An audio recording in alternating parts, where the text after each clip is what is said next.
pemimpin ulul. Jangan begitu. Sama-sama punya kewajiban, punya hak. Ada hak dari istri. Sama demikian pula calon wanita. Ada hak dan ada kewajiban.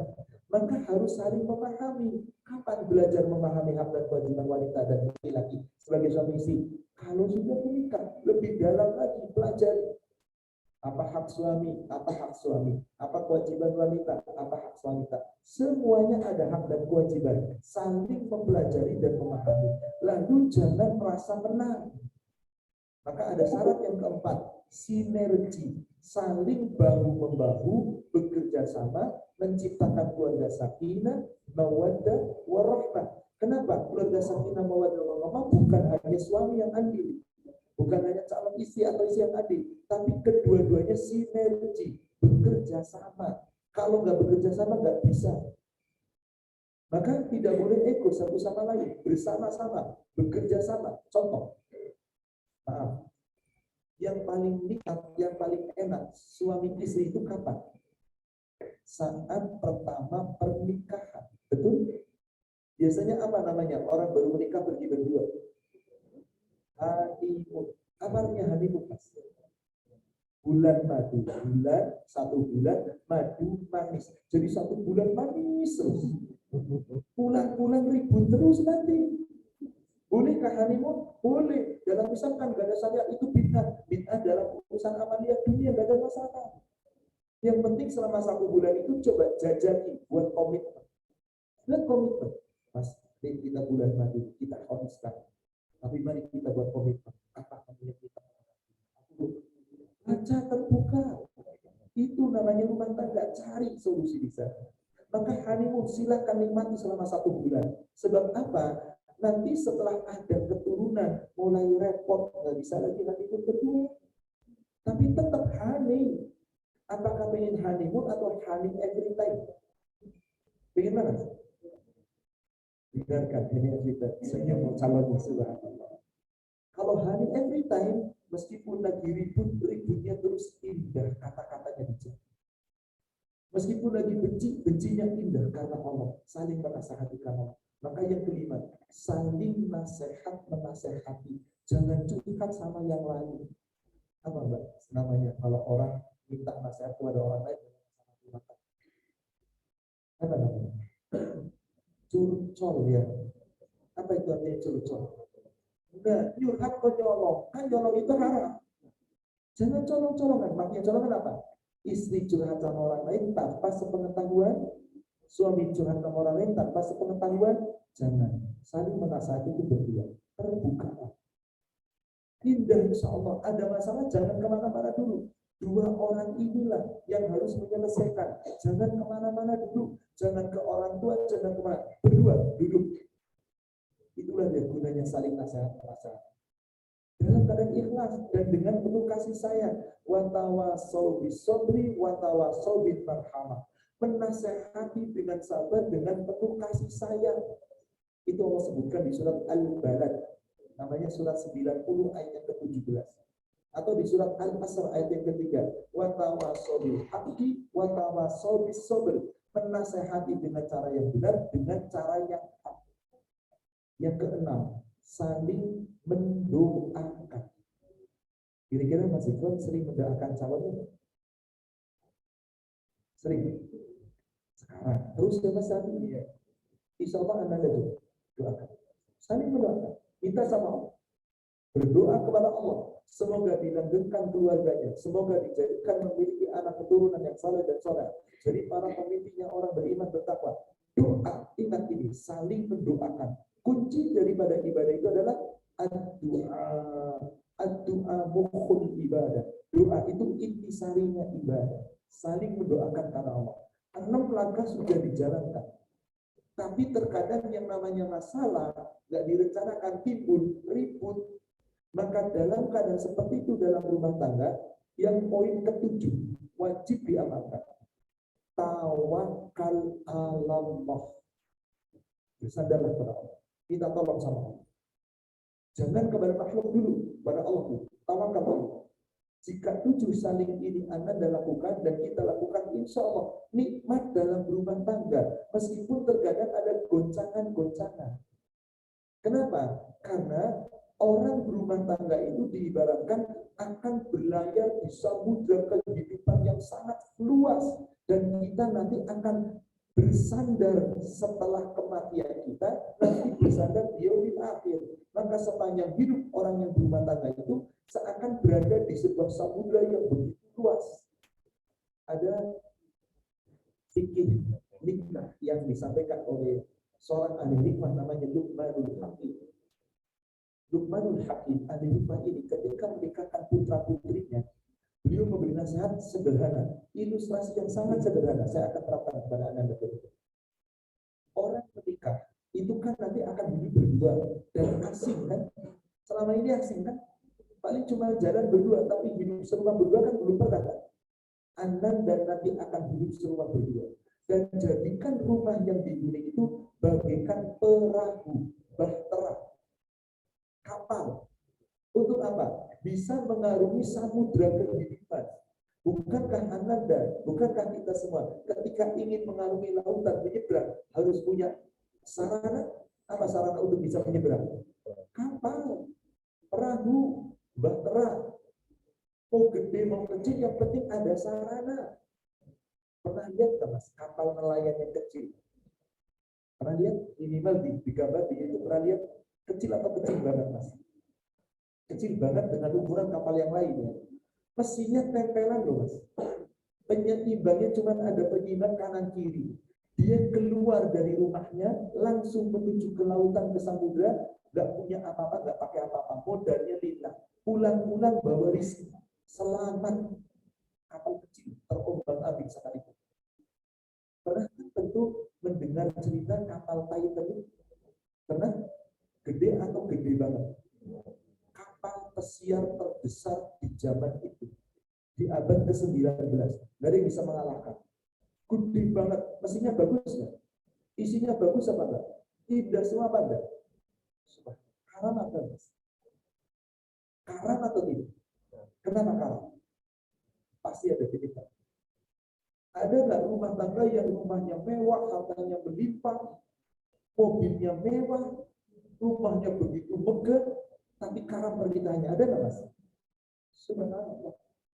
Bahkan betapa banyak orang menikah jadi kontraktor. Maksudnya nggak punya rumah, kontrak rumah, pindah-pindah rumah, namanya kontraktor kan? Pindah kontrakan terus. Kontraktor itu Mas, ya Allah hidupnya nikmat. Dia nggak punya banyak harta, punyanya cuma BMW, bebek merah warnanya. Ya Allah, bebek itu warnanya merah, boncengan dengan istri, dengan suami. Terus semua mampirnya kemana? Kebanyakan ke masjid, ke musola, ke majlis taklim. Indah, meskipun kontraktor. Punya anak 3, 1 di depan, 1 di belakang berdiri, 1 di belakang. Subhanallah. Mampirnya ke warteg, senyum, indah. Yang punya BMW beneran, BMW merah warnanya, bukan BMW merah warnanya ini, BMW merah warnanya, harganya 2 miliar, BMW Sport pergi berdua, tapi sepanjang jalan cuceng terus, ribut terus, rumahnya dingin, hatinya panas, rumahnya lapang, dadanya sempit, megah tapi hatinya ketat, hatinya buruk, yang ada ribut sampai terjadi pisah. Apa penyebabnya kira-kira? Tidak mau mampu menguasai perahunya. Perahunya itu kan apa tadi? Rumah tinggal ya. Nanti Mas sudah punya rumah tinggal? Loh, nggak jadi kontraktor, nggak apa-apa. Atau nebeng sama pertuan, nggak apa-apa. Yang penting bercita-cita punya rumah sendiri. Jangan diperhatikan ukurannya, ingat. Fungsi rumah itu dalam rumah tangga sebagai apa tadi? Perahu, kapal. Yang penting kapal bisa bergerak di samudra. Kira-kira menurut Mas apa yang menggerakkan? Kapal bisa bergerak, apa yang menggerakkan? Dayung kalau nggak ombak. Kalau ombak berombak tidak bisa menggerakkan. Dayung. Selain dayung apa yang menggerakkan? Mesin, modernnya mesin. Betul. Selain mesin apa yang menggerakkan? Angin. Dahulu kapal layar. Maka apa itu layarnya, apa itu dayunya, apa itu mesinnya dalam rumah tangga? Apa? Komunikasi. Apa? Iya, maksud apa yang menjalankannya mesinnya? Apa itu? Betul, manusianya, rumah tangga. Tapi kira-kira yang menjalankan istilahnya apa? Yang menjalankan kapal itu apa? Bukan, mesin. Mesinnya kan tadi kan. Nah, apa itu mesinnya rumah tangga? Apa itu? Mesinnya iman dan takwa, itu penggerak rumah tangga abadi. Demi Allah, pelaku rumah tangga gak punya iman dan takwa, ngawur, megah hidupnya, mewah hidupnya, yang ada dunia yang kepikiran, gak pernah berpikir ibadah. Bukankah tujuan Allah ciptakan kita di antara menikah adalah ibadah? Ibadah itu menikah itu separuh ibadah kita, separuh tinggal disempurnakan lagi separuhnya ibadah kepada Allah. Sholat jangan ditinggal, yang wajib yang sunnah, puasanya yang wajib yang sunnah, sedekahnya yang wajib yang sunnah, semua rukun Islam dulu dan terus alhamdulillah diperbaiki. Itu mesin yang bisa menggerakkan, tanpa mesin tidak bisa. Jadi mesin yang itu adalah iman dan takwa. Baik, perahu ada mesinnya bisa bergerak untuk mengarahkan. Mau ke kanan, mau ke kiri, mau lurus, mau berputar haluan, mau berputar arah, mau berbelok, itu apa yang mengarahkan?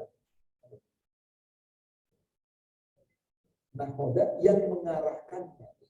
Pengarahnya, setir, kemudi. Apa Bapak Ibu kemudi dalam rumah tangga?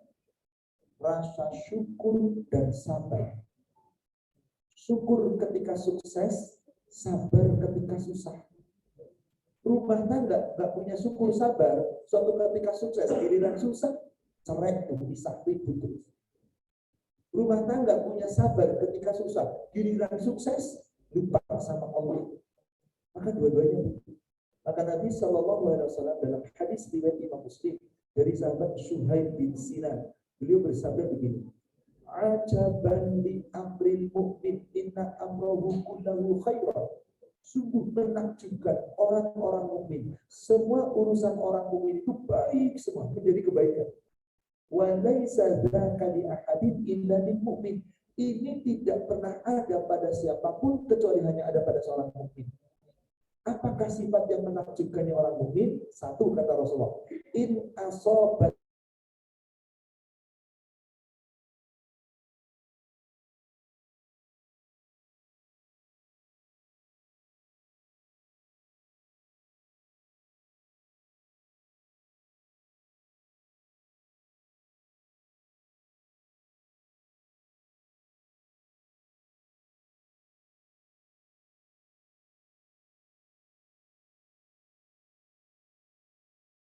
maka itulah kunci sukses seorang mukmin. Syukur dan sabar, itulah kemudi. Jadi harus ada perahunya, kemudian ada kemudinya, ada mesinnya, ada kemudinya, sempurna itu perahu, sempurna itu rumah. Tinggal cari pengemudinya. Sudah dapat pengemudinya belum? Sudah belum? Sudah. Belum resmi nikah. Calon pengemudinya sudah. Calon ada. Mas, calon co-pilotnya sudah ada. Karena sebagai co-pilot. Pengemudi sendiri capek, butuh gantian. Maka di dalam rumah tangga, meskipun Anda adalah kowal, terkadang saling bergantian menjadi kowal. Tidak ada masalah, sepanjang penegak utamanya laki-laki. Contoh, bolehkah seorang wanita mencari nafkah dalam Islam? Karena selama semua syaratnya terpenuhi. Syaratnya terpenuhi. Maka si wanita punya harta, bahkan menjadi tulang punggung keluarga. Tidak ada masalah. Contoh di dalam akidah kita, sahabat yang bernama Abdullah bin Mas'ud, ahli perang, ahli hadis, ahli Quran, miskin. Sementara istrinya namanya Zainab, anaknya orang kaya, anaknya konglomerat. Maka lebih kaya istrinya daripada suaminya. Bahagia mereka. Kenapa? Abdullah bin Mas'ud teralang mencari nafkah karena ngapalin Quran, ngapalin hadis, ikut perang. Apakah istrinya kemudian ngabek? Punya suami miskin amat, ngapalin Quran menurut dan bahkan kunci surganya wanita adalah pada suami.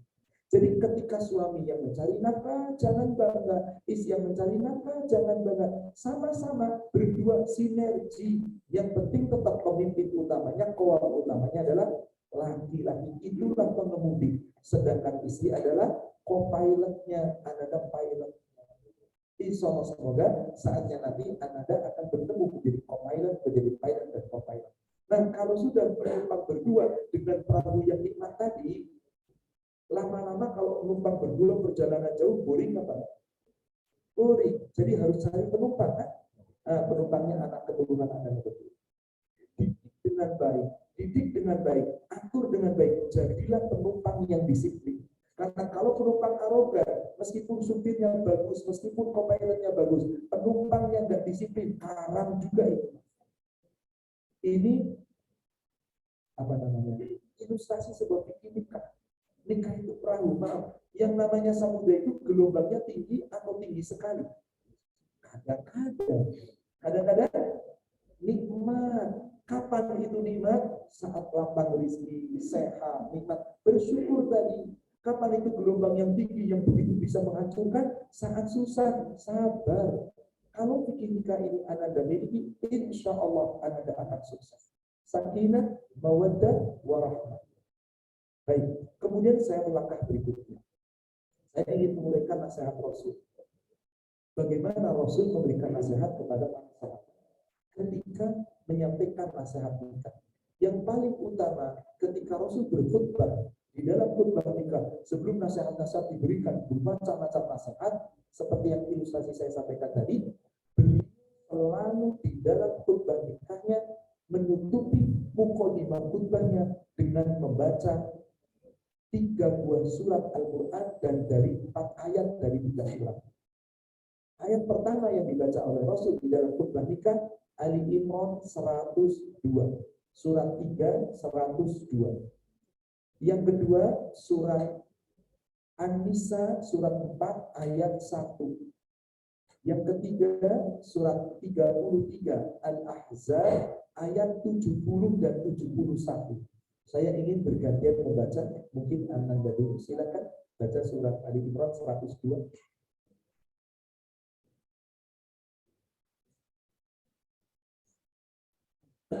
Wahai orang-orang yang beriman, bertakwalah kepada Allah sebenar-benar takwa kepada. Janganlah kamu dalam keadaan miskin. Apa pesan Rasul kepada calon mempelai ketika baca ayat ini? Takwa, iman dan kenapa iman dan takwa ditamakan lebih dulu? Itu mesin rumah tangga. Ya ayyuhalladzina amanu taqullaha haqqa tuqatih wa la tamutunna illa wa antum muslimun. Hai orang-orang yang beriman, bertakwalah kamu kepada Allah dengan sebenar-benarnya takwa. Iman takwa yang benar itulah mesin yang paling handal dalam rumah tangga. Wala tamutunna illa wa antum muslimun. Bahkan wahai para penghuni rumah tangga, wahai suami istri, jika kamu telah punya iman dan takwa, harus betul-betul tunduk kepada Allah. Jangan pernah mati kecuali kamu tunduk dan patuh kepada Allah. Muslimun dalam keadaan orang yang selalu berserah diri kepada Allah. Tawakal Allah, syukuri nikmat Allah, bersabar terhadap ketetapan Allah. Ini kunci pertama, iman takwa Rasul sebutkan. Kemudian ayat yang kedua dibaca, An-Nisa ayat 1. Silakan Anda baca.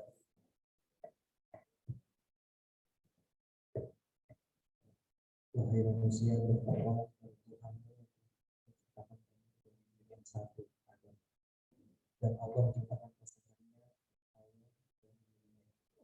dari keduanya Allah mempertemukan laki-laki dan perempuan yang beriman yang saling menyukai dan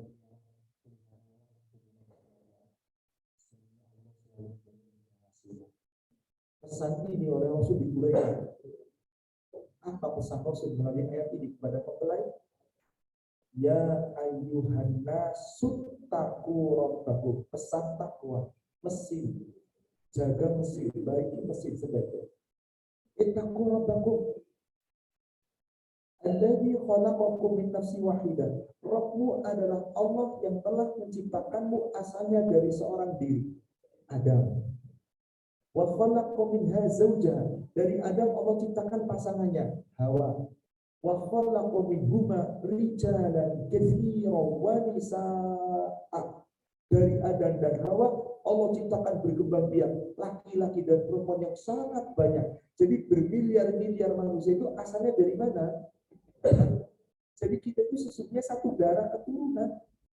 Apalagi sesama muslim, maka dikatakan apa? Ikhwanul muslimin, saudara sesama muslim. Ikhwanul mukminin, saudara sesama iman. Bertemu dalam pernikahan lebih erat lagi. Di jalan katsira wa nisa. Setelah itu perintahnya apa lagi tadi, Mas? Ittaqullah. Suruh takwa lagi. Takwa kepada Allah. Alladzi tasaaluna bihi. Allah itu adalah zat yang namanya selalu kamu sebut ketika kamu minta. Mas, zikran ketika berdoa menyebut siapa? Ya Allah, ya Allah. Betul begitu? Ada nggak kita nyebut nama yang lain? Tidak mungkin, selalu Allah. Jadi jangan pernah tinggalkan doa dan berdoalah dengan menyebut nama Allah. Mintalah sama Allah. Tasa'alu, kalau saling meminta. Dan pesan terakhir Rasul apa di situ? Wal arham, sambung silaturahmi. Mas Dikran sudah kenal keluarga besarnya dari calon mempelai? Sudah tadi, belum semuanya, masih banyak yang nggak hadir. Dan cukup kalau hadir semua di sini, betul nggak? Sama, anak-anak juga, anak-anak kita sudah kenal sama keluarga? Belum, baru sebagian kecil. Saat menikah, anak-anak berdua mempersatukan dua keluarga besar. Sambung silaturahmi. Ini pesan utama.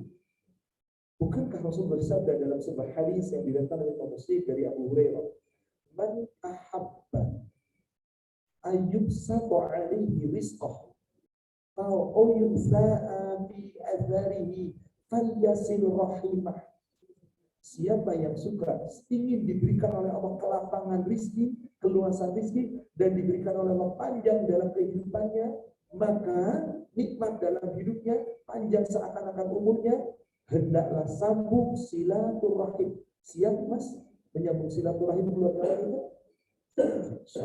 Siap Anda sambung silaturahim? Karena maaf, kadang-kadang nih orang Betawi, gue nikah Meli, bukan anak keluarga lu, gue meresek ya keluarga, malas gue. Ada nggak yang kayak gitu? Ada. Betawi di sono, di sini nggak ada. Apa artinya? Ada seorang suami nggak mau silaturahim dengan keluarga istri, giliran isinya kepada keluarga suami, lu harus ikut, curang.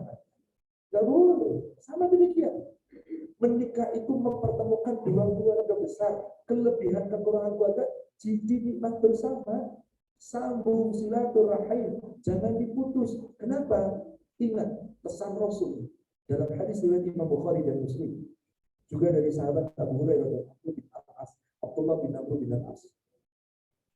La yadkhilul jannata man kana qati', yakni qati'ur rahim. Dan akan masuk surga orang yang suka memutus, yaitu memutus hubungan silaturahim. Maka jangan diputus, sambung silaturahim. Pesan ini ya. Maka orang yang ingin nikmat dalam rumah tangga, suami dengan keluarga istri akrab, nikmat, demikian pula istri dengan keluarga suami akrab, tidak saling bermusuhan. Kuncinya di mana? Silaturahim.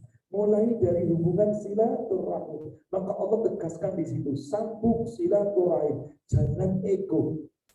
Apapun yang terjadi, bismillah, jangan menyakiti pasangan ketika kita tidak mau sambung silaturahim.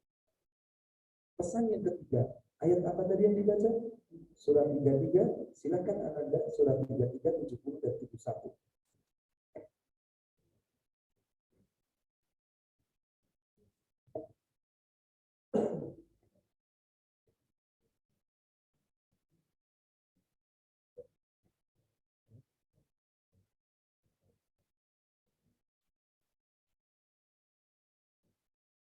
Niscaya Allah akan 70-nya dulu. orang-orang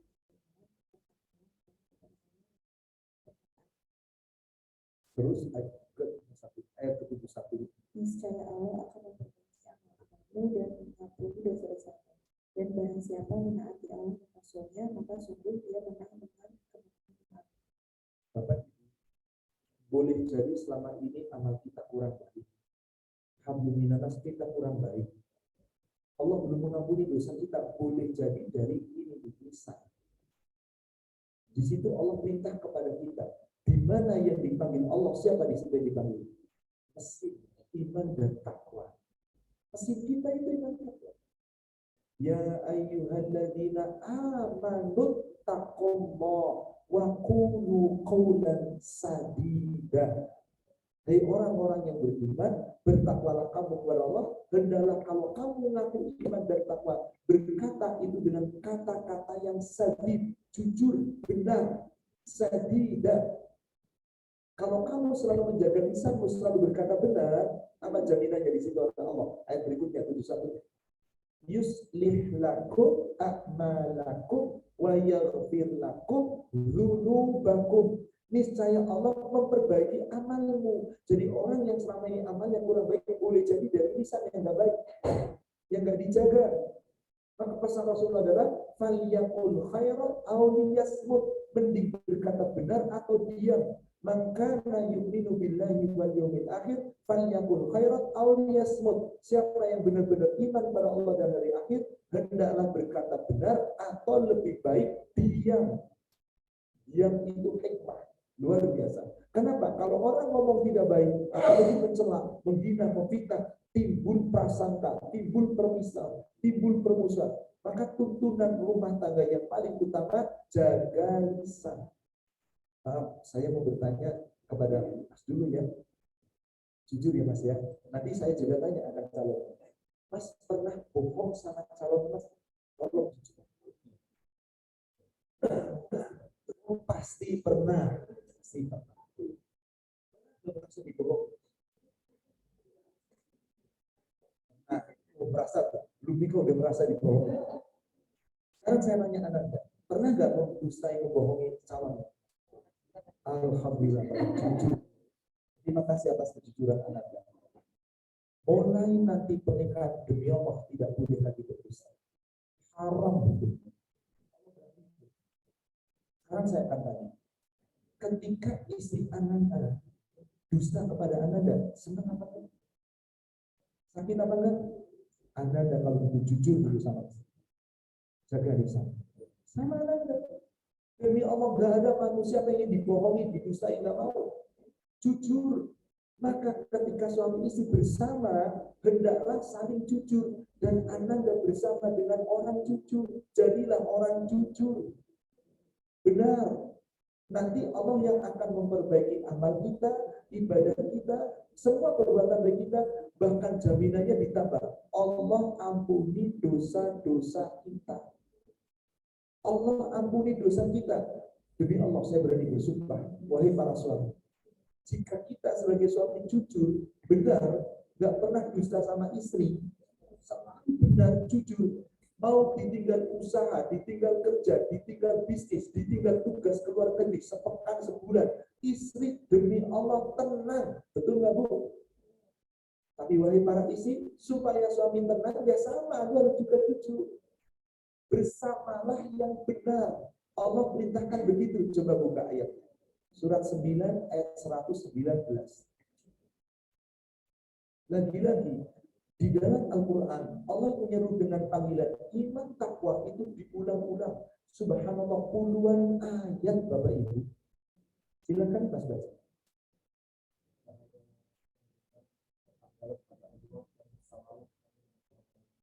Mas, ingin nggak yang bersama dengan Mas di rumah selalu benar? Ingin? Mas, tolong kita. Yang dulu pernah berdusta, mungkin karena masih dalam keadaan dia pengen suka ini, tolong jaga. Sejak saat ini jangan boleh. Boleh dusta itu suami istri dalam dua hal. Suami berdusta kepada istri, satu, istri berdusta kepada suami, dua, dusta untuk membahagiakan. Tahu nggak Mas, dusta membahagiakan? Contoh, istri pakai dandanan, istri berhias nih, Mas, menurut Mas dandanan itu biasa itu matching apa enggak? Menurut Mas artinya orang benar gitu. Kira-kira jawab apa Mas? Cantik, matching, senang nggak istri digituin? Bohong lu Anda. Boleh. Dusta yang diperbolehkan. Namanya kaulan sadid. Tidak sidik, tidak jujur, tapi sadid. Jadi berkata benar itu terkadang bisa dusta. Di saat apa? Membahagiakan pasangan. Anda dan sudah pandai memasak atau baru latihan memasak atau belum sama sekali masak? Belum sama sekali Mas, tolong catat ya Mas ya. Saat nanti menikah mulai memasak, kira-kira rasanya berharap seperti restoran atau seperti apa? Tiba-tiba Anda masakan favorit, Mas aku belajar itu, Mas cicipi masakanku, Mas. Kan ingin membuat kejutan. Tiba-tiba Mas terkejut. Ditanya oleh istri, Mas nikmat apa enggak? Jawabannya apa? Nikmat. Dusta atau dusta? Dusta ini halal atau haram? Karena membahagiakan. Subhanallah.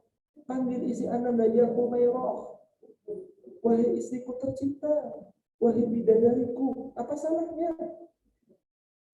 Wahai yang kemerah-merahan, Mas beredek ya, wahai hitam dipanggil kemerah-merahan. Ya jangan gitu juga, suaminya puji lihat-lihat keadaan. Artinya apa? Pujilah isi setinggi langit daripada puji istri orang. Halal. Demikian pula istri kau dan sedih. Kata-kata benar itu subhanallah, boleh dusta. Kalau pakai ya Allah asal-asalan. Maka dalam hal ini jangan terlalu banyak dikritik. Sudahlah nikmati aja kok. Tapi aku nggak suka warnanya Mas ganti. Nggak usah begitu. Alhamdulillah yang pakai dia. Tapi aku kan sampingnya. Kalau mau koreksi dengan cara apa? Menasehati dengan lemah lembut, dengan kasih sayang. Kalau semuanya kaulan sadid hanya boleh dusta untuk menutupi kekurangan halal. Tapi misal Mas sudah jadi suami istri, suatu ketika tugas atau suatu ketika ngantor, biasa pulang paling lambat maghrib sudah di rumah. Atau pada maghrib itu paling lambat sudah di rumah. Suatu ketika jam 9 malam baru pulang. Di WA nggak dijawab, di telepon nggak diangkat, dan seterusnya. Mas tiba-tiba pulang ngomong kepada Mas kemana aja? Sengaja bawa oleh-oleh, kemudian ini meeting mendadak nih bos ini banyak banget.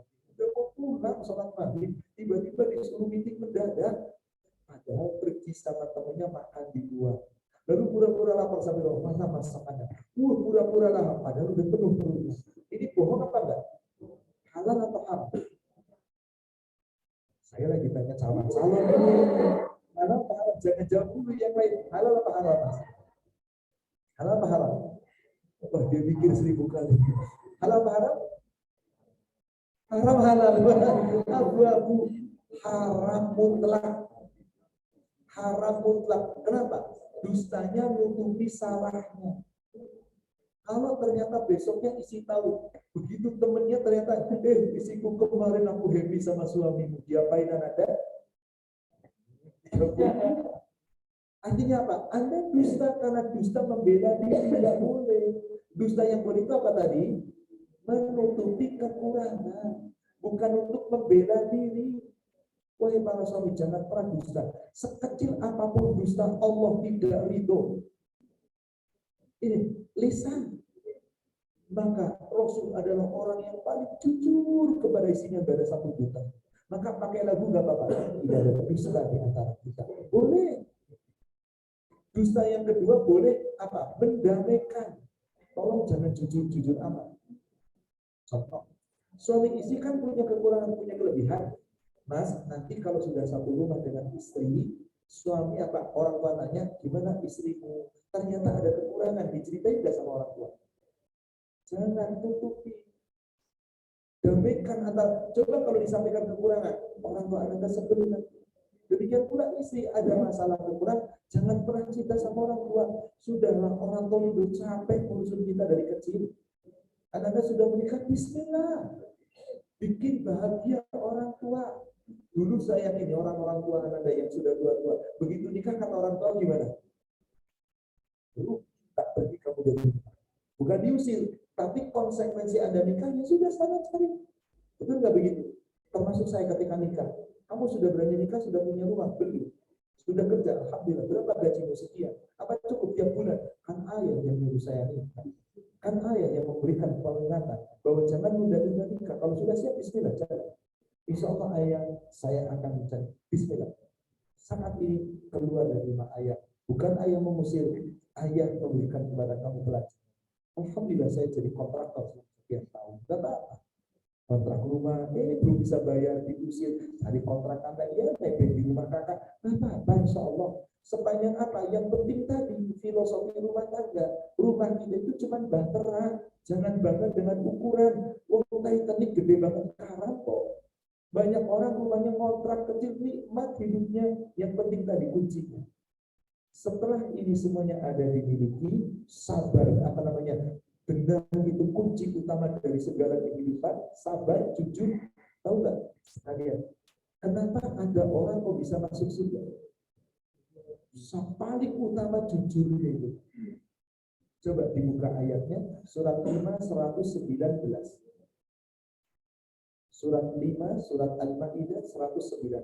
Mungkin kalian Anda tidak untuk membaca.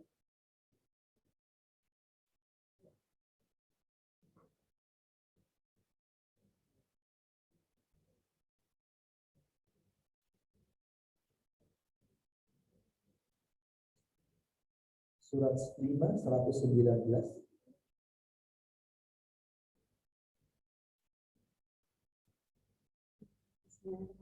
Allah berfirman, inilah saat orang yang benar memperoleh manfaat dari kebenaran.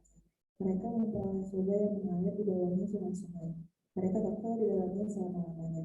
Allah ridho kepada mereka dan mereka pun ridho kepadanya. Itulah. Subhanallah. Siapa di antara kita suami istri yang pengen ketemu dengan pasangan di surga? Jujur, benar, akidahnya benar, janjinya benar, perkataannya benar, ibadahnya benar, semua benar. Jaga, adil. Maka Allah Subhanahu wa taala berfirman, di saat manusia dibangkitkan di padang mahsyar, orang-orang yang dalam kehidupannya selalu benar dan jujur dipanggil, dikumpulkan oleh Allah. Apa kata Allah? Qala Allahu hadza yaumu yanfa'u siddiqina sidquhum. Allah berfirman, inilah saatnya orang-orang yang di dunia jujur, orang-orang yang di dunia benar, memperoleh manfaat karena kebenarannya, karena kejujurannya. Apa sih manfaat yang paling utama? Dunia dan seisinya gak ada gunanya. Bukankah tujuan kita hidup ini masuk surga? Maka apa manfaat dari kejujuran? Jannatun tajri min tahtiha al-anhar khalidina fiha abada. Bagi mereka yang jujur, yang benar di dunia, Allah sediakan surga yang mengalir sungai-sungai di bawahnya, kekal di dalamnya selama-lamanya. Radhiyallahu anhum wa radu anhu. Allah ridho kepada mereka, mereka ridho kepada Allah. Jadi rumah tangga yang selalu dengan kejujuran, dan ini nasihat terakhir Rasul dalam berikan, jujur, benar, jaga lisan. Anda akan diperbaiki amalnya, Anda akan diampuni dosanya, Anda akan mendapat kemenangan yang besar, yaitu surga. Insya Allah meraih surga. Khalidina fiha abada. Radhiyallahu anhu wa radu'an. Dzalikal fawzul 'adzim. Itulah kemenangan yang paling besar. Dari nasihat Rasul ini, saya akan berikan sebuah ilustrasi di dalam ayat Al-Quran terkait dengan laki-laki dan wanita yang sudah menikah. Maka laki-laki dan wanita sudah menikah itu diistilahkan sebagai apa? Apa Mas kira-kira? Kalau ada suami istri sudah bersatu dengan ijab qabul sah, itu diibaratkan apa? Belum tahu. Anda tahu? Belum tahu. Ada yang tahu? Suami istri itu diibaratkan oleh apa? Oleh Allah apa? Sebagai apa? Pakaian. Itu Allah firmankan di surat Al-Baqarah 187 di awal ayat. Dulu ketika pertama kali turun wahyu Allah perintah puasa di bulan Ramadan, itu puasa itu dari pagi sampai maghrib, plus maghrib sampai subuh nggak boleh hubungan suami istri. Ayo sebulan penuh, berat apa berapa? Oh bagi ibu sih insya Allah kuat, laki-laki nggak kuat. Sebulan penuh. Maka para sahabat kemudian perasaan waduh berat. Akhirnya turunlah ayat ini 187. uhilla lakum lailatas siyam rafathu ila nisaikum hunna libasul lakum wa antum libasul lahunna. Sejak turun ayat ini, maka suami istri boleh berhubungan suami istri di malam hari. Kenapa? Istrimu itu pakaianmu, pakaian suami. Suami itu pakaian istri. Jadi suami istri itu diibaratkan oleh Allah, Pak. Pakaian. Saya akan ilustrasikan fikih pakaian. Saya bertanya kepada Mas, apa fungsi pakaian? Menutupi seluruh. Satu, apa fungsi pakaian? Melindungi. 3, apa fungsi pakaian? Tolong sebutkan 5 aja. 1, 2, sudah 3. Tadi menutupi, ini melindungi. Terus nomor 3, memperindah. Kemudian nomor 5 apa? Fungsi pakaian. Baik, saya uraikan satu persatu. Minimal ada 6 atau 7. Saya mulai satu persatu. Silakan buka surah Al-A'raf surat 7 ayat 26. Apa alasan Allah memberikan pakaian kepada kita manusia? Silakan Mas baca.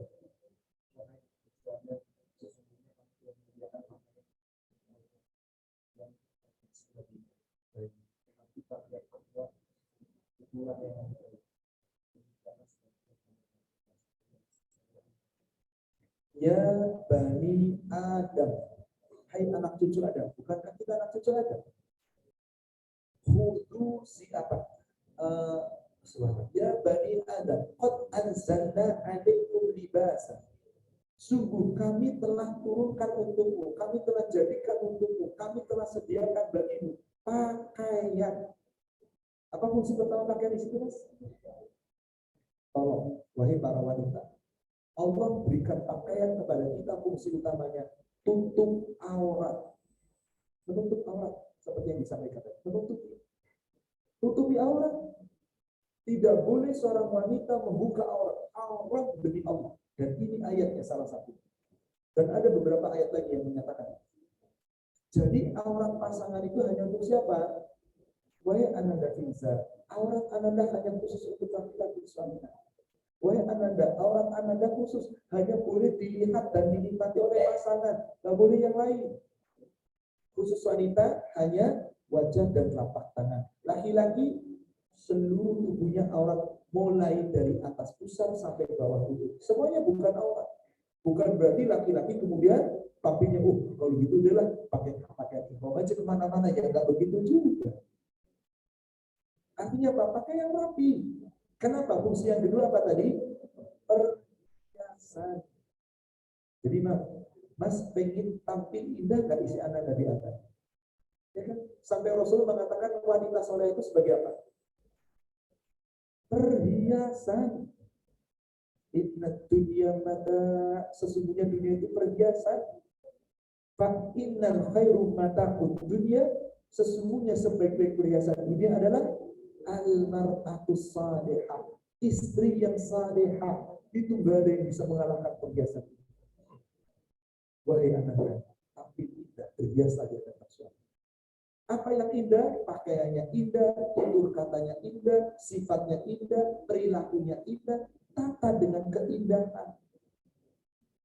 Kalau ini indah, demi Allah gak kemana-mana tuh suami. Wahai suami, Anda juga harus tampil indah. Jangan istrinya di rumah pakai baju rapi, Anda cuma pakai kolor hijau. Jangan. Kan ada laki-laki tuh suka, ya Allah mau bener kolor gua. Hijau lagi kolornya. Tapi indah. Istri juga sudah keindahan. Cobalah rapi di rumah. Apa susahnya rapi? Giliran pergi ke kantor rapi, jas-jasi rapi. Giliran di hadapan istri, ya Allah. Jangan. Tapi kalau kau pakai celana pendek dan lelaki itu pengen saat itu, ya carilah yang rapi, kaos yang rapi, jangan yang muda lecok ini dipakai, janganlah. Udah indah kan? Istri juga saya, suamiku gitu amat ya kalau itu, terutama pergi bareng, istrinya rapi yang Anda sesuaikan. Kenapa? Karena fungsi ketiga pakaian itu untuk menyesuaikan, saling menyesuaikan. Mas pakaiannya ukuran berapa, Mas? S, L atau M? M double. Tiba-tiba istri memberikan hadiah extra L. Kira-kira gimana, Mas? Kedodoran, gak ada bagusnya. Gak sesuai. Sama juga dengan istri. Ukurannya MM dikasih yang S. Ya, itu susah gerak. Apa artinya? Bukankah suami istri itu harus saling menyesuaikan? Maaf, kalau istri lagi ngambek, kira-kira dibalas ngambek atau senyum? Tolong catat ya, tolong tulis itu. Kalau lagi ngambek senyum katanya balasannya. Kalau ternyata nanti ngambek juga, awas hati-hati. Balas dengan keindahan. Kalau suami lagi marah, wahai istri diam, senyum. Mas, kenapa marah-marah? Aku siapin minuman dulu ya, Mas ya. Oh, dulu. Ada apa masalah? Ya Allah, itu langsung luluh tuh suami. Suami lagi marah, istri marah-marah, ngomong sama ember. Ya Allah, itu tambah surut, api disuruh dengan api besar itu. Kan kadang-kadang begitu kan jenisnya wanita. Wahai wanita, di sini ada jenis nggak? Ada, di sini nggak ada. Kalau keluar dari sini saya nggak tahu. Di sini nggak ada. Artinya apa? Tampillah indah, keindahan, dan pakaian itu fungsinya menyesuaikan. Keuangan lagi longgar, sesuaikan. Mau suatu ketika sebulan sekali nginep di hotel berdua, halal. Duit sendiri kok, berdua kok. Halal. Jangan sama perempuan lain tentu saja kan. Halal. Itu syukuri nikmat. Bukankah Allah perintahkan kita mensyukuri nikmat? Halal. Anda makannya enak di restoran yang mahal, boleh sekali waktu, tapi jangan lupa infak dan sedekah. Zakat yang paling utama dulu. Suatu ketika rezekinya sempit, biasa di restoran mahal, ya sudahlah sekali-kali sabar mampir ke warteg.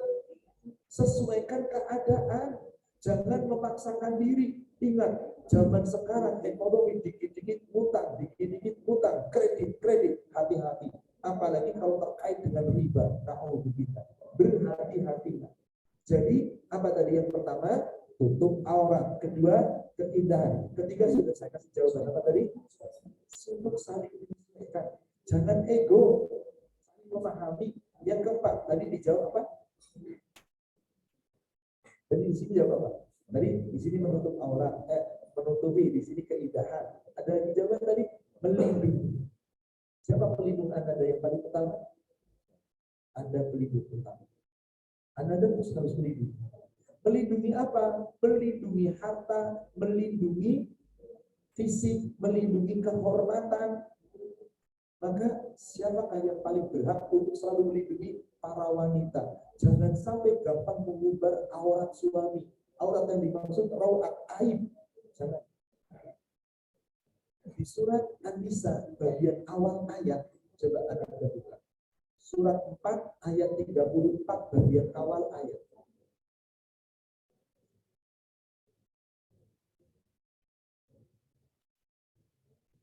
Laki-laki itu tidak boleh perempuan.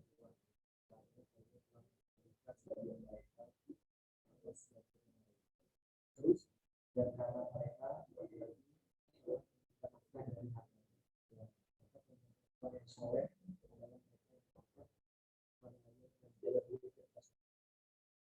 ini dia lindungi anak dan lindungi istri lindungi. Jadi yang namanya melindungi harus jagain begini enggak. Anda sedang di luar, lindungi istri Anda dengan cara apa? Nanti jangan sampai Anda bergaul dengan wanita. Demikian pula saling melindungi, karena perlindungan pakaian itu fungsinya melindungi. Istri menjadi pelindung suami, suami pun demikian. Allah katakan demikian tadi, lindungi, terutama laki-laki. Ar-rijal qawwamuna 'alan nisa. Laki-laki itu qawwamnya, pelindungnya, penjaganya, pemimpinnya wanita di rumah tangganya. Bima faddalallahu ba'dukum 'ala ba'din. Disebabkan Allah telah melebihkan karunia kepada laki-laki daripada perempuan, sebagian dari sebagian yang lain. Maka siapa yang disebut oleh Allah? Wa bima anfaqu. Karena laki-laki itu telah memberikan sebagian rezeki. Betul nggak? Siapa penanggung jawab rumah tangga yang memiliki harta? Pencari nafkah. Suami, berikan istrinya dengan cukup, jangan bakhil. Berikan yang lebih. Kalau perlu istriku, hasil kerjaku kamu pegang, milik kita bersama. Isi yang seperti itu luar biasa. Diberikan kepercayaan sebagai manajer keuangan. Jangan pelit. Kalau pelit, nanti boleh seorang istri mengambil tanpa sepengetahuan. Sebagaimana istrinya Abu Sufyan, Hindun, lapor sama Rasulullah, Abu Sufyan banyak hartanya, banyak sedekahnya, tetapi kadang-kadang memberikan belanja nggak cukup. Bolehkah aku mengambil hartanya tanpa sepengetahuan suamiku? Kata Rasul, boleh, tapi dengan cara yang patuh. Apa artinya di sini? Lindungi dengan cara baik, baik itu secara fisik, baik itu kehormatan, baik itu nama baik, harta, lindungi. Dan siapa yang disebut oleh Allah wanita salehah di situ? As-solihatu qanitatu hafidhah. Perempuan yang soleh adalah yang taat. Taat pertama kepada siapa? Allah. Taat kedua kepada siapa? Suami. Yang taat. Meskipun suaminya lagi tidak ada, menjaga diri. Wahai para istri, ketika suami tidak ada, jangan ada sembarangan bergaul dengan laki-laki. Sampai Rasul melarang, tidak boleh seorang istri memberikan izin laki-laki bertamu tanpa ada suami di rumahnya. Kalau ini terjadi, nikmat hidup itu. Jadi saling melindungi. Keempat. Jadi sudah empat kan? Menutup aurat, untuk keindahan, untuk apa lagi tadi? Untuk menyesuaikan. Yang keempat untuk melindungi. Apa lagi mas? Coba berpikir. Apa lagi? Untuk menghangatkan. Coba, kalau kita negara tropis begini lagi sumuk di luar, enaknya pakaiannya yang tipis kan, kaos oblong. Coba pakai jaket double di tempat luar. Kira-kira gimana? Waduh, peringatan. Tapi saat Anda pergi berkunjung ke negeri yang lega, musim salju, apa fungsi pakaian? Mas, tampil hangat di hadapan istri. Calon istri tampil hangat di hadapan suami. Bagaimana cara tampil hangat? Akhlak, kata-kata, sifat, perbuatan, tampillah hangat. Senyum, enakan hangat kan? Jangan judes, jangan gampang cemberut.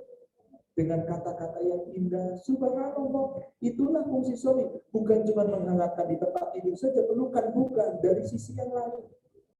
Saling menghangatkan, ini nomor 5. Nomor 6, ada 2 lagi. Apa kira-kira?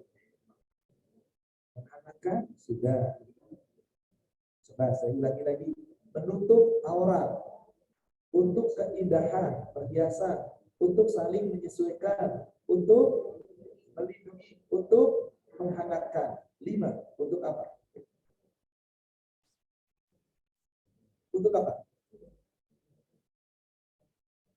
Apa coba? Yaudah, tapi satu aja deh yang besar. Apa satu terakhir? Untuk kesempurnaan, menyempurnakan. Tadi Ananda, apa Ananda tujuan nikah? Menyempurnakan agama. Sempurna. Kenapa? Kalau sudah menikah itu tandanya sudah sempurna. Tinggal mencari sempurna separuh agama, ibadah. Tapi maaf wahai Ananda, siapa musuh terbesar Ananda berdua kalau sudah menikah? Ego itu kira-kira dari mana asalnya? Diri kita. Adanya apa namanya? Kalau ego dalam diri kita namanya apa? Hawa nafsu. Hawa nafsu itu dari mana? Setan. Musuh terbesar orang sudah menikah itu setan. Sampai Rasulullah mengatakan dalam hadis riwayat Imam Muslim, ketika setan mampu menggoda manusia dengan segala macam godaan, yang berzina, yang mabuk, yang membunuh, yang mencuri, lapor kepada rajanya setan, itu macam bahasa saya ini, maaf saudara.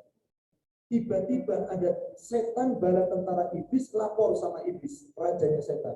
Aku telah berhasil menceraikan 2 suami istri. Apa kata rajanya iblis? Ini is the best. Jadi si jin iblis laknatullah, anak buahnya namanya setan, itu yang paling suka adalah ingin memisahkan suami istri.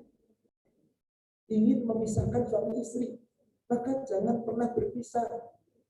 Oleh karena itu ketika orang menikah telah menjadi pakaian, bersatu, pakaian itu melekat. nempel, enggak dipakai. Kalau Anda punya pakaian bagus, ditaruh pakaian enggak namanya? Baju namanya, jadi pakai. Jadi melekat.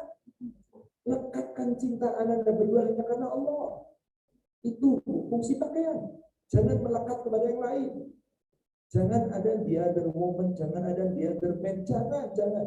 Saudara, cintai karena Allah. Ingat tadi, mau kayak apapun keadaannya itu halal. Lekatkan Anda berdua cintanya hanya karena Allah. Jangan ada yang lain. Maka yang ketujuh, penyempurna. Sempurna. Saya ingin tanya, sempurna itu ditambah atau dikurang atau cukup? Ditambah atau dikurangi? Ini udah sempurna nih, ditambah atau dikurangi atau sudah cukup? Cukup. Anda ada sempurna itu sudah cukup atau ditambah atau dikurangi? Mas, kalau Anda sudah menikah berarti sudah sempurna ya. Cukup ya, jangan nambah. Jangan dikurangi. Jangan dicerai, jangan nambah. Setuju kan? Setuju sekali.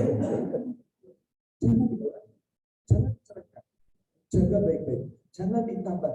Dosa poligami. Saya bukan melarang demi Allah. Karena di dalam hal poligami Allah pun mengatakan,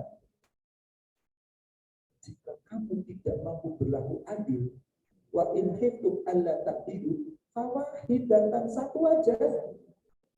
Daripada ada ribut nanti maaf banyak kasus kejadian. Jangankan cuma manusia biasa tanpa ilmu agama. Yang maaf para ustadz aja yang haram juga banyak kok. Betul. Kenapa? Ini butuh kesesuaian dan kebersamaan. Maka yang namanya penyempurna, sempurna ya sudah. Satu cukup. Mas mau memilih satu di dunia inilah bidadari Anda. Apapun kelebihan dan kekurangan yang dinikmati. Dapat 77 bidadari di akhirat di surga. Atau milih di dunia lebih dari satu, nggak dapat apa-apa di surga. Satu jadi dunia. Saya menyarankan yang nggak mampu cukup satu pertama. Tapi yang mampu boleh 1, 2, 3, 4, silakan. Tapi ingat, jangan sampai disia-siakan yang pertama. Karena biasanya kalau sudah ada yang baru gimana? Lupa tuh yang lama, wajar itu memang dilupakan.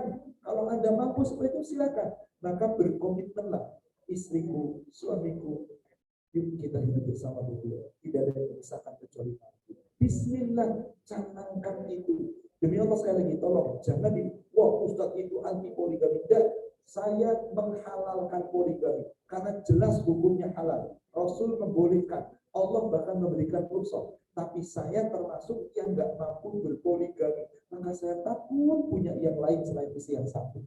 Meskipun banyak kawan-kawan sesama sahabat saya, wah antum cemen. Kalau antum nggak pernah coba, kapan tahu bisa adil apa nggak? Coba dong. Nggak mau coba-coba. Biarlah cukup bidadariku satu di dunia. Semoga Allah memberikan banyak di yaumil akhir. Karena kalau sudah di surga, bidadarinya berapa? Mau berapapun udah nggak kehitung. Gonta-ganti tiap hari boleh nggak? Ya Allah boleh. Ya Mas, ntar nggak ketemu saya dong. Wahai istri, nggak usah khawatir. Anda juga datang pasangan. Pasangannya siapa? Wildanul mukhalladun. Perjaka ting-ting yang tidak pernah berubah. Siapa yang mau dikelilingi perjaka-perjaka? Ya Allah, udah nikmatnya surga itu tak terbayangkan. Intinya pernikahan itu tujuannya untuk apa? Terus berlabuh sampai kematian, tidak ada yang memisahkan kecuali kematian, dan sampai berjumpa nanti di surga. Modalnya adalah iman. Saya tutup dengan sebuah ayat Al-Quran. Surat 52 ayat 21. Surat 52, surat At-Tur ayat 21. Walladzina amanu wattaba'athum dzurriyyatuhum biimanin alhaqna bihim dzurriyyatahum wa ma alatnahum min amalihim min syai' kullu imrin bima kasaba. Saudara musliman, pengen kita dipertemukan oleh Allah, dihubungkan dalam keadaan iman, dan dipertemukan di surga dengan anak keturunan kita, dengan adik-adik kita, orang tua dan pasangan kita. Apa modalnya? Iman dan takwa. Orang-orang yang beriman dan juga diikuti oleh anak cucu mereka, keturunan mereka, pasangannya sama-sama beriman, alhaqna bihim dzurriyyahum, kami hubungkan mereka dengan anak keturunan mereka, iman mereka. Ada beberapa makna di sini. Maknanya adalah meskipun orang tuanya beriman, bagus imannya, mendidik anak-anaknya dengan cara yang baik supaya beriman, ternyata kualitas anak imannya nggak cocok, maksudnya nggak sebagus orang tuanya, tetap dihubungkan iman. Seakan-akan nilai iman anaknya itu sama karena orang tuanya mendidik dengan cara yang terbaik. Atau sebaliknya, orang tuanya imannya kurang bagus, tapi anaknya luar biasa. Maka dengan itu dihubungkan dengan keimanannya itu. Mereka akan dipertemukan di dalam surga. Alhaqna bihim dzurriyyah. Kami hubungkan mereka dengan iman mereka di dalam surga dengan anak cucu mereka. Tapi ingat, kullu imri'in bima kasaba. Tiap-tiap kita terikat dengan usaha kita masing-masing. Jadi modal kita untuk meraih surganya Allah apa kira-kira? Iman dan takwa dibarengi dengan amal soleh. Alladzina amanu wa amilus sholihat ulaika lahum ajrun jannah yurzaquna biha bighairi hisab. Yang beriman, yang beramal soleh, baik itu laki-laki atau perempuan, amal solehnya dilandasi dengan iman, tempatnya adalah surga, mereka mendapat rezeki di surga tanpa batas. Semoga kita meraih, insya Allah. Wallahu a'lam. Demikian saudaraku seiman yang semoga dilakukan kajian kita.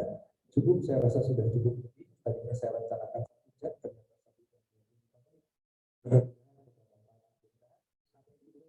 ternyata khusus bermanfaat dan juga bermanfaat untuk kita. Karena masalah rumah tangga bukan masalah pengantin baru nggak punya masalah. Yang punya masalah adalah ujiannya ada aja. Lulus ujian ini, ada ujian yang lain, lulus ini pernah lulus, diuji lagi, nanti lupa lagi, gagal lagi. Seperti itulah ujian, itulah samudra yang obatnya silih berganti. Demikian, wallahu a'lam. Kami kembalikan. Terima kasih, demikianlah Bapak Ibu teman-teman semua, fikih kajian nikah dari Ustadz Ahmad Susilo. Kepada teman-teman atau Bapak Ibu yang ingin bertanya, kami persilakan. Berapa pertanyaan, Ustaz? 2 saja ya, Bu. 2 saja. Baik. Ada yang mau bertanya? Mungkin persilakan kedua calon mempelai. Kedua calon mempelai ya. Silakan. Satu pertanyaan. Mau bertanya? Mas, mau bertanya? Atau sudah cukup jelas? Cukup jelas. Anda sudah cukup jelas? Ya sudah, kalau gitu untuk yang lain. Kalau gitu saya ada yang nanya, Ustaz. Terkait dengan keharusan istri menuruti atau patuh kepada suaminya, saya jadi ingat dalam riwayat istrinya Fir'aun itu adalah seorang yang soleha, tetapi kita tahu Fir'aun. Nah, saya sampai sekarang belum mendapat riwayat bagaimana istri ini mematuhi suaminya yang seperti Fir'aun. Karena saya nggak pernah dengar nih. Gitu. Jadi apakah tidak menuruti atau ada kiat-kiatnya? Demikian. Ibu, Fir'aun hidup di zaman Nabi siapa? Kisah itu bukan berarti harus sama dengan zaman sekarang. Maka Allah abadikan kisahnya, isinya Fir'aun dengan isinya Nabi Nuh itu di surat At-Tahrim, surat 66 ayat 9, ayat 10, ayat 11. Di ayat 9 dan ayat 10 Allah bercerita tentang istrinya Nabi Nuh. Suaminya hamba-hamba yang soleh, isinya kebingungan. Sementara isi yang solehah, isinya Fir'aun. Suaminya kebingungan, isinya taat. Doanya dari ya Allah bangunkan aku rumah di surga. Nah, bagaimana cara mentaati isinya Fir'aun kepada Fir'aun? Taat dalam urusan duniawi. Taat dalam urusan, apakah isinya Fir'aun mengakui bahwa Fir'aun suami itu Tuhan? Tidak. Tapi dalam melayani suami, sebagaimana hubungan rumah tangga di dunia, wajib. Nah, itu berlaku sebagai kisah. Kisah itu tidak harus dilakukan zaman sekarang. Zaman sekarang ini pernikahan hanya diperbolehkan satu agama. Kalau suaminya kafir, isinya Islam, maka tidak boleh tidak kecuali cuma satu yang Allah perintahkan. Surat 60 Al-Mumtahanah ayat ke-10, cerai, nggak ada cara lain. Demikian pula ketika istrinya iman, suaminya kemudian sudah Islam murtad, maka tidak ada cara lain, cerai. Kenapa? Pernikahan dalam Islam itu tidak boleh dua agama. Jadi nggak bisa lagi seperti Fir'aun. Kasusnya bagaimana kalau satu agama Islam, tapi suaminya subhanallah benar-benar nggak ibadah dengan baik. Dari sisi mana ini? Kalau nggak ibadahnya itu adalah sholat, sama sekali tinggalkan sholat. Kata Rasulullah dalam hadis riwayat Imam Muslim dari Jabir bin Abdullah, inna bainar rajul wa bainar syirk wal kufr tarka sholat. Seseorang muslim yang sudah syahadat dikatakan kafir atau musyrik kalau sudah ninggalin sholat. Maka orang Islam yang total nggak pernah sholat kafir, syirik, berarti wajib minta cerai sisi istri. Karena bagaimana akan jadi suami yang baik? Demikian pula istri nggak pernah sholat, wajib dicerai oleh suaminya. Silakan dibuka kitabnya adalah Al-Quran surat 60 Al-Mumtahanah ayat 10, itu di bagian ujung daripada ayat. Jangan kamu berpegang teguh pada pertalian dengan orang-orang kafir. Bahkan kalau yang murtad, yang kafir itu istrinya, minta kembali maharnya. Kalau yang kafir itu murtad adalah suaminya, balikin lagi maharnya. Ini aturan Allah. Maka tidak boleh nikah beda agama. Suratnya adalah Al-Baqarah surat 2 ayat 221. Di situ jelas sekali saudara-saudara. Nah, bagaimana sama-sama Islam? Dalam hal apa seorang istri wajib mentaati suami? Dalam hal urusan duniawi yang tidak melanggar aturan Allah, maka boleh taati meskipun menyakitkan. Contoh, istriku, tolong layani aku. Mas aku lagi capek, enggak, aku lagi birahi, layani aku. Nggak boleh nolak. Layani, taati. Istriku, tolong buatkan aku masakan. Masakanku nggak enak, nggak peduli. Tolong buatkan masakan. Andai kata suaminya begitu ya Bu ya, meskipun suaminya kena arogan, ikuti duniawi. Tapi kalau perintah duniawi yang berkaitan dengan syariat, istriku, aku nggak ridho, kamu buka jilbabmu, rambutmu bagus, wajahmu cantik, kok ditutup kayak gitu, buka. Saya harus taat sama suami. Nah ini tidak boleh. La ta'atu fil makhluk bil masiyah. Nggak boleh taat kepada makhluk dalam bermaksiat kepada Allah. Jadi selama suami memerintahkan taat dalam agama, taati. Dalam duniawi yang tidak terkait dengan urusan agama, taati. Isinya nggak paling suka pakai baju hitam. Suaminya ngomong pakai baju hitam, taati. Meskipun hanya baju ya Bu ya. Nah inilah dia ketaatan itu mutlak.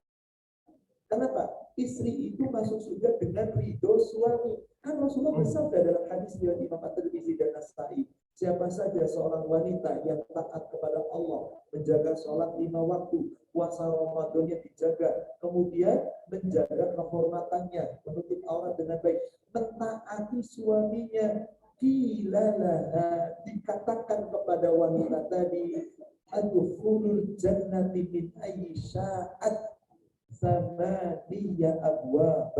Silakan kamu hai wanita salehah memasuki pintu surga dari 8 pintu surga. Mau masuk dari mana? Silakan Anda masuki. Taat dalam hal ketaatan yang sifatnya tidak mendurhakai Allah. Jadi kalau sudah kayak isinya Fir'aun, nggak boleh lagi ibu, karena Fir'aun itu kafir, jelas-jelas kafir. Maka kita umatnya Nabi Muhammad, syariat yang Allah tetapkan berarti syariatnya siapa? Nabi Muhammad, jangan syariatnya Nabi Musa. Bagaimana Allah tetapkan di surat 22 ayat 67. Wa likulli ummatin ja'alna mansaka hum nasiku fala yunazi'unaka fil amr. Di situ diberitakan tiap-tiap umat telah ditetapkan adanya syariat. nasikum, yang wajib mereka mengikuti syariat itu. Syariat pernikahan itu sudah Allah jelaskan dalam Al-Quran, dalam hadis. Nggak boleh beda agama, celaka kalau kamu beda agama. Maka turun ini syariat yang wajib kamu mentaati syariat itu. Fala yunazi'unaka bil amr. Kamu tidak boleh mengkhianati atau menentang urusan syariat itu. Maka Rasul diberitakan apa? Fatu ila sabili rabbik. Jalankan, serukan, hai manusia, hai Muhammad, kamu perintah manusia, umat Islam untuk menuju kepada jalannya Allah. Demikian. Jadi syariat kita sekarang berbeda dengan zaman dahulu. Maka kisah tentang istrinya Fir'aun sekedar kisah. Kisah istrinya Nabi Nuh sekedar kisah. Tapi dalam hal ketaatan kita umatnya Rasul ikuti syariat yang telah ditetapkan oleh Rasul. Demikian. Baik, saya rasa cukup ya ini. Qadarullah saya harus. Dan saya nanti ada kajian lagi di rumah Zoom. Jadi kalau saya tidak takutnya nanti ada halang. Jadi saya cukupkan perjumpaan kita pada hari ini. Saya berdoa kepada Allah dan kita semua. Rahmat, saleh.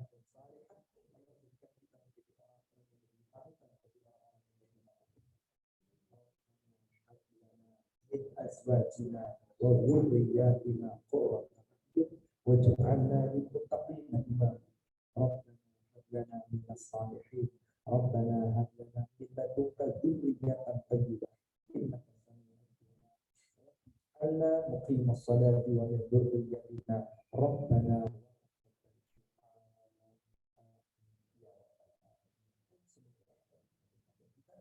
sama-sama kita akhiri dengan kafaratul majlis. Subhanallah.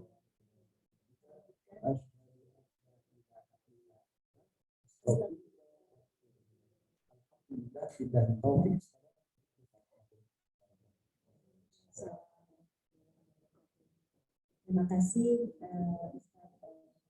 Mas Susilo dan Bapak Ibu yang dirahmati Allah. Kita sudah ikuti bersama kajian fikih.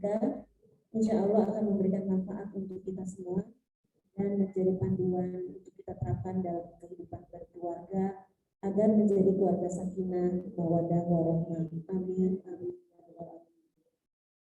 Kini saya kembalikan kepada Ustaz Baik.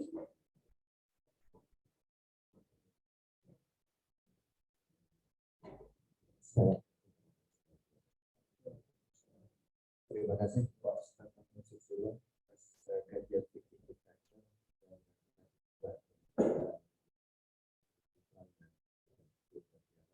Mudah-mudahan kajian ini banyak bisa kita dapatkan buat yang calon pengantin apalagi pengantin baru, khususnya pengantin lama ini banyak sekali yang Pak Ustaz